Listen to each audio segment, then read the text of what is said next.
Students, welcome to homework help by RG. Class 10th की first flight book के second lesson Nelson Mandela के MCQs आज हम यहाँ पर डिस्कस करने वाले हैं। जैसा कि आप सभी जान ही गए हैं कि नवंबर में फर्स्ट बोर्ड में सिर्फ एमसीक्यूज पूछे जाएंगे, इसलिए एमसीक्यूज की इंपॉर्टेंस अब और ज्यादा बढ़ गई है और आप जितना ज्यादा एग्जाम से पहले इनको प्रैक्टिस करेंगे उतना ही आपको एग्जाम में आंसर करना ईजी हो जाएगा। आज यहाँ पर हम इसका पार्ट 1 डिस्कस करने वाले हैं, बाकी क्वेश्चंस नेक्स्ट पार्ट्स में आते रहेंगे और इसका ऑफिशियल लिंक आपको पता है कि essayshot.com पर आपको मिल जाएगा, लेकिन यहाँ पर एक ट्विस्ट है। essayshot पर अब की बार आपको आंसर नहीं मिलने वाले, क्योंकि मेरी एक सब्सक्राइबर जो कि स्कूल टीचर हैं, उन्होंने मुझे कमेंट करके कहा कि आपके वेबसाइट से बच्चे आंसर कॉपी करके सिर्फ ऐसे ही लिख देते हैं बिना उसे समझे। इसलिए ऐसे बच्चों को सही दिशा में लाने के लिए मैंने ये प्लान बनाया कि वहां पर मैं सिर्फ अनसॉल्व्ड क्वेश्चंस ही पब्लिश करूंगी और वीडियो में उसकी एक्सप्लेनेशन देते हुए तभी आंसर्स बताऊंगी, ताकि ना चाहते हुए भी उन्हें वीडियो देखनी पड़े और वो आंसर समझकर उसके बाद उसको अपनी कॉपी में लिखें। तो चलिए शुरू करते हैं first comprehension passage. 10th May dawned bright and clear. For the past few days, I had been pleasantly besieged by dignitaries and world leaders who were coming to pay their respects before the inauguration. 10th May का दिन बहुत ही सुहावना और साफ था। पिछले कुछ दिनों से खुशी से लोगों ने मुझे घेर रखा था। किन लोगों ने? डिग्निटरीज, जो बड़े बड़े ओहदे पर लोग होते हैं, और वर्ल्ड लीडर्स ने, बड़े बड़े नेताओं ने घेर रखा था, क्योंकि वे अपनी विशेस देने के लिए मुझे आए थे, इनॉग्रेशन की wishes. The inauguration would be the largest gathering ever of international leaders on south African soil. South Africa की धरती पर ये पहली इतनी बड़ी गैदरिंग होगी जहां पर इंटरनेशनल लीडर्स भी हैं। The ceremonies would take place in the lovely sandstone amphitheater formed by the Union Buildings in Pretoria. Ceremony कहां पर हो रही थी? सैंडस्टोन से बने एम्फी थिएटर में, जो कि यूनियन बिल्डिंग के द्वारा बनाया गया है प्रेटोरिया में। क्या आप जानते हैं हमारे इंडिया में सैंडस्टोन से कौन सी बिल्डिंग बनी हुई है? नहीं जानते तो गूगल करके चेक कीजिए और फिर कमेंट में लिखकर बताइए। For decades this had been the seat of white supremacy and now, ये जो सीट थी जो आज इनॉग्रेशन हो रहा है, ये सीट कई दशकों से, डेकेड्स मींस 10 इयर्स, पिछले कई 10 वर्षों से ये व्हाइट सुप्रीमेसी की सीट थी, केवल गोरों की सरकार थी। And now it was the sight of a rainbow gathering of different colours and nations for the installation of South Africa's first democratic non racial government. ध्यान से समझिएगा इस सेंटेंस को, कि पिछले इतने सालों से ये केवल व्हाइट सुप्रीमेसी की सीट थी और आज ये क्या है? एक ऐसा दृश्य है, एक रेनबो गैदरिंग। ऐसा लग रहा है कि रेनबो के सातों रंग यहाँ पर बिखर आए हैं।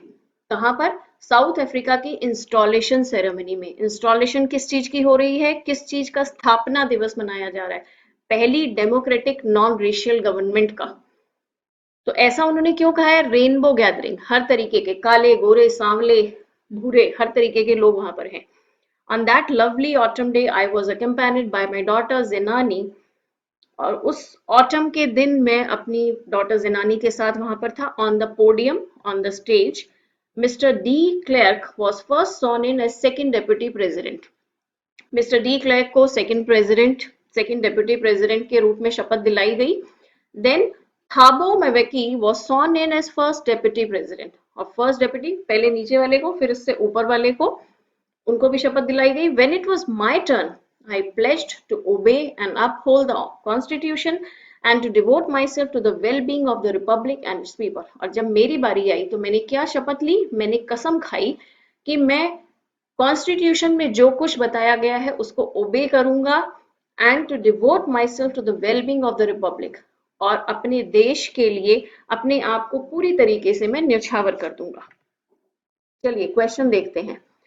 Choose the option that lists the set of statements that are not true according to the given extract. नीचे हमें ये 7 स्टेटमेंट्स दी गई हैं, इसमें से हमें ये बताना है कि कौन सी स्टेटमेंट सही नहीं है according to the given extract. The ceremony took place in the grand amphitheater, ये सही है। The inauguration was experienced at the largest gathering, उसने कहा कि बहुत ही बड़ी गैदरिंग थी ये, सही है। It was the time for the formation of a non-racial government, non-racial सरकार बनने वाली थी। The incident was noticed on 10th June. ये गलत है, वो 10th मई था, ये 10th जून है, तो 4 वाला गलत है, तो यानी कि हमारा आंसर ए और डी में से ही कोई होगा। The white man ruled Africa for decades, white man ने कई दशकों से वहां पर राज किया, ये सही है। It was the installation ceremony, ये भी सही है। It was south Africa Republican day, क्या ये साउथ अफ्रीका का रिपब्लिक डे था? इस दिन उनका कॉन्स्टिट्यूशन लिखा गया था? नहीं, 7th इज रॉन्ग। तो आपका सही जवाब है ए, 4 and 7। Question number 2, what is apartheid? ये आपको मालूम होना चाहिए, लेसन में डायरेक्टली नहीं पूछा गया है। It is a political system that separates people on the basis of their race and color. ये एक ऐसा सिस्टम है जिसमें लोगों को बांटा जाता है उनकी जाति और रंग के बेसिस पर। It is discrimination on the basis of religion. धर्म के नाम पर लोगों को बांटना अपार्थाइड कहलाता है क्या? Discriminating people on the basis of their financial status. अमीर और गरीब में जिसको बांटा जाता है, क्या वो अपार्थाइड है? Segregating people based on their sexual orientation. जिस तरफ उनका सेक्सुअल रुझान होता है, क्या उसके बेसिस पर बांटना अपार्थाइड कहलाता है? जी नहीं, इसका सही जवाब है A, it is a political system that separates people on the basis of their race and colour. रंग और जाति के बेसिस पर भेदभाव करना अपार्थाइड कहलाता है। रंग भेद की नीति जो कि हमारे इंडिया में भी चलती थी, अंग्रेजों ने जैसे हमारे यहाँ पर डार्क कलर्ड लोगों के साथ बहुत ही बुरा व्यवहार किया, ऐसा ही साउथ अफ्रीका में किया जाता था। Question number 3. Why is there a specific mention of 10th May in the passage? Passage में स्पेशली 10th May के बारे में क्यों कहा गया है? It was a bright and clear day, क्योंकि बड़ा ही सुहावना दिन था। It was the inauguration ceremony of South Africa, क्योंकि वो साउथ अफ्रीका की इनॉग्रेशन सेरेमनी थी। It was Mandela's birthday, क्या वो नेल्सन मंडेला का बर्थडे था? It is mentioned as a casual day, उसे ऐसे ही एक साधारण दिन की तरह ही मेंशन किया गया है। तो इसका सही जवाब आप सभी जानते हैं, it was the inauguration ceremony of south Africa. Question number 4 लीजिए, यहाँ पर आपका ये फैक्ट वर्सेस ओपिनियन वाला क्वेश्चन आ गया है, जो कि सीबीएसई क्वेश्चन बैंक में इस टाइप का क्वेश्चन हर रीडिंग पैसेज में उन्होंने डाला है। वो आप जाकर देख सकते हैं, सीबीएसई के क्वेश्चन बैंक के सारे क्वेश्चंस हमने अपलोड कर दिए हैं shout.com पर, उनकी एक्सप्लेनेशंस भी मैंने दे दी है। तो फैक्ट वर्सेस ओपिनियन क्वेश्चंस किस टाइप के होते हैं? इसमें आपको ये 4 लोग दिखाई दे रहे हैं, ये कुछ बातें बोल रहे हैं जो इनके डायलॉग बॉक्स है इनके ऊपर, उसमें से कुछ बातें फैक्ट हैं और कुछ खाली उनके मन की अपनी बात है, ओपिनियन है। फैक्ट वो है जो लेसन में दिया गया है, ओपिनियन कोई भी मनगढ़ंत बात हो सकती है। तो आपको बताना है। फर्स्ट वाला कह रहा है, I think it is the installation ceremony of the first non racial government of south Africa. मुझे लगता है कि ये साउथ अफ्रीका की पहली नॉन रेशियल गवर्नमेंट की स्थापना दिवस है। सेकेंड वाली कह रही है, it is a movement of pride for all the south Africans. South Africans के लिए बहुत ही गर्व की बात है। थर्ड वाला कह रहा है, this movement in south Africa came after great bloodshed. इस साउथ अफ्रीका में आज का दिन बहुत बड़े मार काट के बाद आया है। चौथा कह रहा है, South Africa would not be called as a republic and secular country, कि साउथ अफ्रीका को आज के बाद रिपब्लिक या सेक्युलर कंट्री नहीं कहा जाएगा। ऐसा कुछ स्पेसिफिकली हमें उसमें नहीं बताया गया उसके रिपब्लिक या सेक्युलर होने के बाद, उन्होंने बस ये बताया है कि नॉन रेशियल डेमोक्रेटिक कंट्री वो बनने वाली है। तो ये एक ओपिनियन है, फोर्थ वाला। और थर्ड भी एक ओपिनियन है, क्योंकि हमें लेसन में कुछ नहीं कहा गया कि वहां ब्लड शेड हुआ था या खाली शांति प्रिय तरीके से आंदोलन किया गया था। तो फर्स्ट और सेकंड जो है हमारा फैक्ट है, और थर्ड और फोर्थ जो है वो ओपिनियन है, इसलिए इसका सही जवाब होगा डी। इस क्वेश्चन को लिखने की प्रैक्टिस कीजिए, right 100 words about Nelson Mandela. इसके आंसर के लिए हिंट आपको वहां लिंक में मिल जाएगा। ये सीबीएसई क्वेश्चन बैंक में नेल्सन मंडेला वाले लेसन में नहीं, एक दूसरे लेसन में पूछा गया है, जहां पर हमें नेल्सन मंडेला के कैरेक्टर को कंपेयर करना था जो हमारे बेकर फ्रॉम गोवा के ऑथर हैं उनसे, रॉटरिज के साथ। Question number 5, why was the narrator besieged by the dignitaries and the world leaders? World leaders ने नरेटर यानी कि नेल्सन मंडेला को क्यों घेर रखा था? They had come to arrest him, वो उन्हें अरेस्ट करने आए थे। They wanted to pay their respect and wishes for the inauguration ceremony, वे सभी लोग अपनी रिस्पेक्ट और विशेस देने आए थे इनॉग्रेशन सेरेमनी के लिए। They wanted to kill the narrator, वो नरेटर को मारना चाहते थे इसलिए घेर रखा था।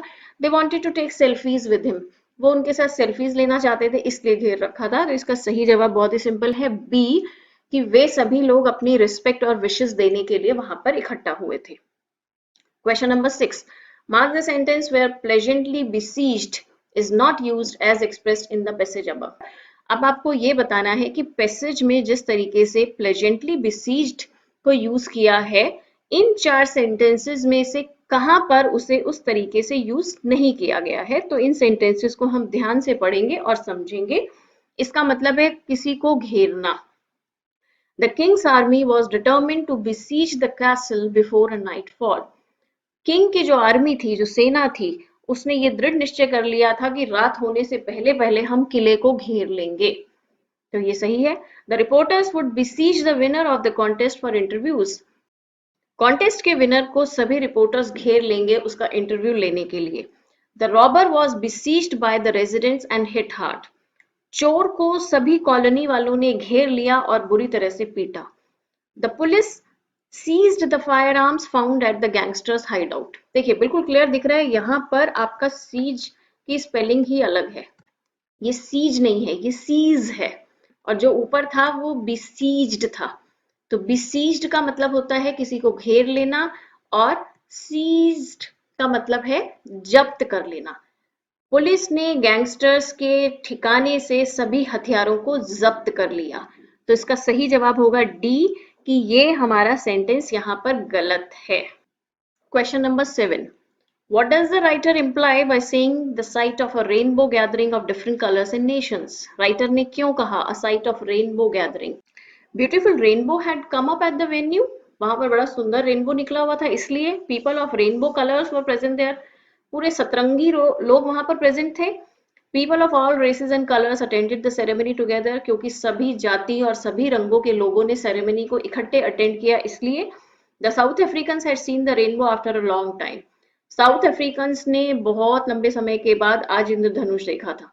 इसका सही जवाब होगा people of all races and colours attended the ceremony together. हमारी कोशिश रहती है कि हम अपनी हर वीडियो से अपने स्टूडेंट्स को 1 या 2 नए वर्ड सिखाकर जरूर भेजें। अगर आप लोग इन वीडियोस को ध्यान से देखते हैं तो कमेंट करके बताइए कि आपने आज कौन सा नया वर्ड सीखा। सेकंड पैसेज आपके सामने है। To the assembled guest and the watching world I said. जितने भी लोग वहां पर उपस्थित थे उन सभी से मैंने कहा, today all of us do by our presence here confer glory and hope to newborn liberty. जो ये नई नई हमें स्वतंत्रता मिली है, हम इसे आशा और गौरव प्रदान करते हैं। Out of the experience of an extraordinary human disaster that lasted too long, must be born a society of which all humanity will be proud। एक ऐसा ह्यूमन डिजास्टर जो गोरों ने हम पे इतना ज्यादा अत्याचार किया, उसके बाद इतने दर्द सहने के बाद एक ऐसी सोसाइटी उभर कर आनी चाहिए जिसको मानवता पर गर्व हो। We who were outlaws not so long ago have today been given the rare privilege to be host to the nations of the world on our own soil। हम जिससे सभी ने अपने संबंध काट लिए थे, आज हमें ये एक रेयर प्रिविलेज मिला है, एक खास मौका मिला है कि हम आज होस्ट बन के बैठे हैं यहाँ पे, और बाकी सभी देशों को हमने अपनी धरती पर बुलाया हुआ है।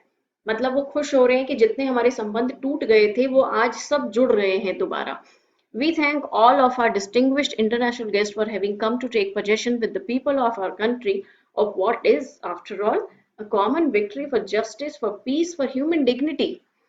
इस लेसन को बहुत ही ध्यान से समझने की जरूरत है आप लोगों को, क्योंकि ये इसमें जनरल लैंग्वेज नहीं है, बहुत से बच्चों को ये समझ नहीं आएगा, इसलिए जो मैं वर्ड टू वर्ड एक्सप्लेनेशन दे रही हूँ इसे ध्यान से सुनिए। हम अपने खास अंतरराष्ट्रीय जो हमारे मेहमान आए हैं उनको थैंक यू करते हैं कि वो सब यहाँ पर आए, हमारी इस विजय घोष में उन्होंने साथ दिया। और ये खाली हमारी विजय नहीं है, यह सबकी जीत है, न्याय की जीत है, शांति की जीत है, ह्यूमन डिग्निटी की जीत है। We have at last achieved our political emancipation। आज आखिरकार हमें अपनी राजनीतिक स्वतंत्रता मिल गई है। जो जो चीजों के लिए हमें रिस्ट्रिक्ट किया गया था वो सब चीजें आज खत्म हो गई हैं। We pledge ourselves to liberate all our people from the continuing bondage of poverty, deprivation, suffering, gender and other discrimination। हम सब मिलकर आज यहाँ शपथ लेते हैं कि हम अपने सभी लोगों को आजाद कराएंगे किन चीजों से? पॉवर्टी से, गरीबी से, डेप्रीवेशन, उन्हें जिस भी चीज की कमी है उससे, सफरिंग्स, जो परेशानियां हैं उनकी, जेंडर और दूसरे बेसिस पर जो भी डिस्क्रिमिनेशन किया जाता है, अलगाव किया जाता है, हम उससे भी अपने देश को आजाद कराएंगे। Never, never and never again shall it be that this beautiful land will again experience the oppression of one by another. आज के बाद कभी कभी कभी भी नहीं ऐसा होगा कि इस सुंदर धरती पर एक इंसान के द्वारा दूसरे को दबाया जाए, उस पर अत्याचार किया जाए। The sun shall never set on so glorious a human achievement. अब ये सूरज कभी भी अस्त नहीं होगा। Let freedom reign. ये विजय हमारी बनी रहे, इसकी जीत हो। God bless Africa. भगवान अफ्रीका को आशीर्वाद दे। चलिए, फर्स्ट क्वेश्चन आपके सामने है, बड़ा ही जनरल सा क्वेश्चन है। The above extract has been taken from Mandela's biography, autobiography, book और स्पीच। ये उनकी ऑटोबायोग्राफी है, तो correct answer is B. What did the speaker mean by newborn liberty? Narrator ने शुरू की 2 लाइनों में कहा था कि हमारी जो नई नई स्वतंत्रता हमें मिली है, न्यू बॉर्न, नई पैदा हुई है आज ही, हम उस पर गौरव महसूस करते हैं। तो वो किस लिबर्टी की बात कर रहे हैं? उस न्यू बॉर्न लिबर्टी से उनका क्या मतलब है? A new Statue of Liberty was constructed there. क्या वहां पर अमेरिका की तरह ही कोई स्टेच्यू ऑफ लिबर्टी बनाया गया था? Independence from white supremacy and the rule of apartheid. White supremacy से उन्हें इंडिपेंडेंस मिल गई है, स्वतंत्रता मिल गई है, और अपार्थेड का जो रूल है वो भी खत्म हो गया है। The rule of the earlier government had ended. पुरानी गवर्नमेंट का रूल खत्म हो गया है। He is talking about a new born baby. क्या वो किसी न्यू बॉर्न बेबी की बात कर रहे हैं? नहीं। तो सही जवाब है independence from white supremacy and the rule of apartheid. Which human disaster is being talked about in the passage? Passage में किसी ह्यूमन डिजास्टर की बात की गई थी कि इतने सालों तक ह्यूमन डिजास्टर से हम जो कुछ झेल कर निकले हैं। क्या डिजास्टर थी वो डिजास्टर क्या कोई मसाकर, मतलब कत्लेआम, थेफ्ट, चोरी, अपार्थेड, रंग भेद की नीति, या फ्लड, बाढ़ आना? तो सही जवाब है C, apartheid. Question number 4, why were they outlawed? उन पर पाबंदियां क्यों लगाई गई थी? क्योंकि because of his policy of apartheid many countries had earlier broken diplomatic relations with South Africa.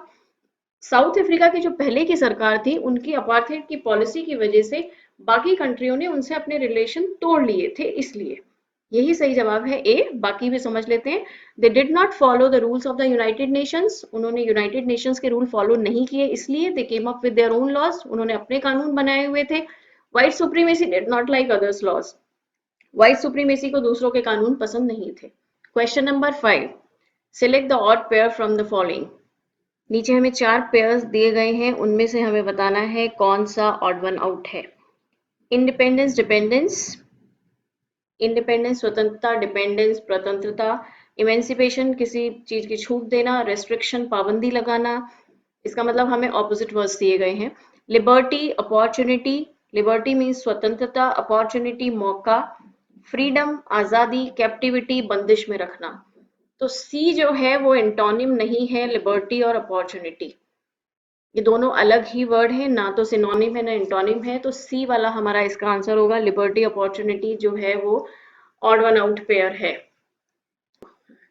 तो स्टूडेंट्स, आज की वीडियो हमारी यहाँ पर खत्म होती है। आप कमेंट करके जरूर बताइए, अपने फीडबैक दीजिए, ताकि हम लोग उसी हिसाब से आगे बढ़ सकें। जो हमारी कमियां हैं हम उसमें सुधार कर सकें और आपके लिए कुछ एक्स्ट्रा ला सकें, ताकि सभी बच्चों को फ्री एजुकेशन मिल सके। मिलते हैं अगली वीडियो के साथ, तब तक के लिए गुड बाय।